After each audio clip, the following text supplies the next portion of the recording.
ഇടത്തരക്കാർക്ക് ആദായ നികുതിയിൽ വൻ ഇളവുമായി 2025-26 സാമ്പത്തിക വർഷത്തെ കേന്ദ്ര ബജറ്റ് 12 ലക്ഷം വരെ വരുമാനമുള്ളവരെ ആദായ നികുതി നൽകുന്നതിൽ നിന്ന് ഒഴിവാക്കി.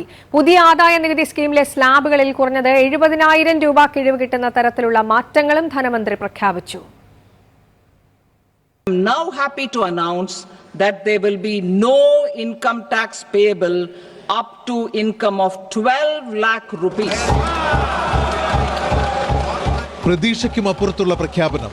നികുതി ബാധ്യതയിൽ നിന്ന് ഒഴിവാകാൻ നിലവിലുള്ള 7 ലക്ഷം വരുമാനമെന്ന പരിധി 10 ലക്ഷമായി ഉയർത്തുമെന്നായിരുന്നു പ്രതീക്ഷ.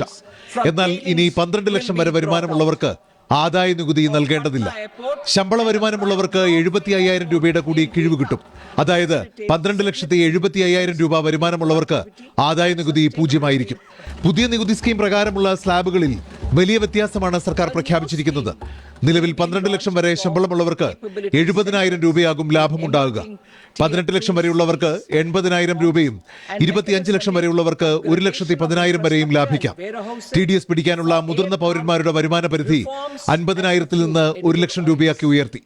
ഭവന വായ്പയ്ക്ക് നിലവിലുള്ള 2.4 ലക്ഷത്തിൽ നിന്ന് 6 ലക്ഷമാക്കി TDS ഈടാക്കാതിരിക്കാനുള്ള പരിധി ഉയർത്തി. വാടകയ്ക്ക് നൽകാതെ സ്വന്തമായി ഉപയോഗിക്കുന്ന 2 വീടുകൾക്ക് ഒരു ബാധ്യതയുമില്ലാതെ 0 വരുമാനമെന്ന് അവകാശപ്പെടാം. 1 ലക്ഷം കോടി രൂപയുടെ കുറവ് ഇന്നത്തെ പ്രഖ്യാപനം വഴി ആദായ നികുതിയിൽ ഉണ്ടാകും എന്നാണ് കണക്കാക്കുന്നത്.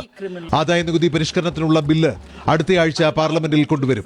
36 ജീവൻ രക്ഷാ മരുന്നുകൾക്കുള്ള ഇറക്കുമതി തീരുവയും സർക്കാർ എടുത്തു കളഞ്ഞു.